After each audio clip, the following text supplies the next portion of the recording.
Hi, have you heard of the K-pop industry? Well, K-pop has become a big trend here in America over the past few years. And if you do know what the K-pop industry is, it's probably because of the group BTS. They're well known and well loved here in America. They've charted #1 several times on American charts. They have been on the cover of Rolling Stone, Time, and many more magazines. They also gave a speech in the White House about self-love. But today, my question is, have you ever thought about what may be going on behind the scenes? Or how are these idols really being treated by their companies in the industry? Hi, my name is Gracie Bennett. I've been researching this topic a lot, and I'm here to share my research with you about how the K-pop industry has a lot of unsavory business practices. Let's talk about it. The first stage in an idol's career is the trainee stage. These trainings consist of dance, vocal, and language lessons. These lessons plus practices can last from anywhere from 3 to 15 hours a day.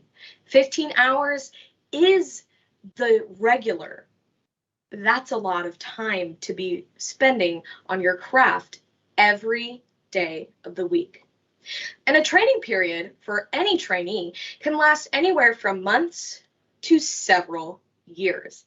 And that's a long time. These trainees are also being forced to live in a tiny dorm where they're supposed to live with many of their other group mates and their manager. This typically consists of one room, a small living room type area, and a small kitchen.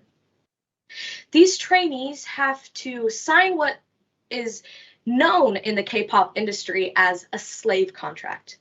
As shown in the picture, a lot of the trainees are very young, and they have no idea what might be in these contracts. All of these contracts have stated that the trainee's debt to the company starts right after they sign it.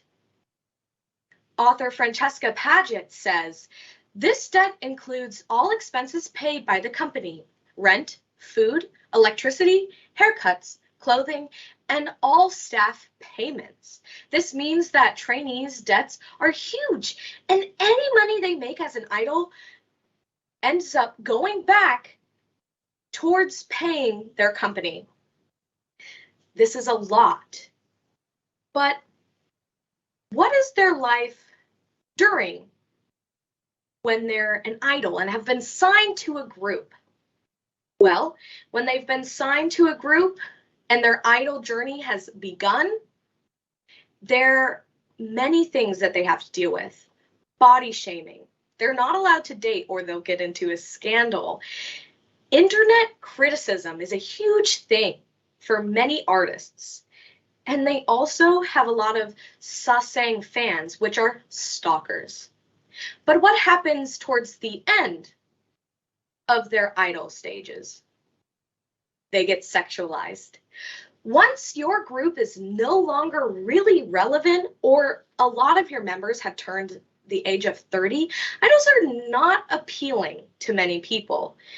Sexualizing their content to make them relevant is very popular. As Ms. Kim says, in other words, considering effect is a culture logic of hyper-free marketing capitalism. I argue that a hypersexualization of female bodies in K-pop music videos is a specific mode of its operation. And being sexualized isn't just towards the women, it's towards the men as well. But why is this industry still successful? The industry has formulated a perfect way to keep the cycle going by bringing in many young people by their marketing strategies.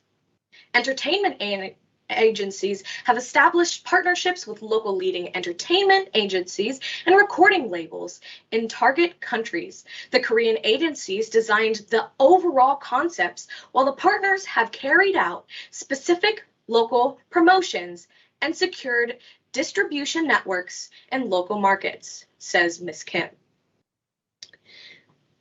They're targeting the young audience, and of course they're going to be able to take these young people and manipulate them and really just take from them. Unfortunately, this cycle will continue, going on to having poor living and poor hours of work for trainees, to becoming an idol and thinking that you got everything, but then your soul is slowly crushed by the industry and you're sexualized because you're no longer wanted. Unfortunately, this is how this will continue unless more people start speaking out. Thank you.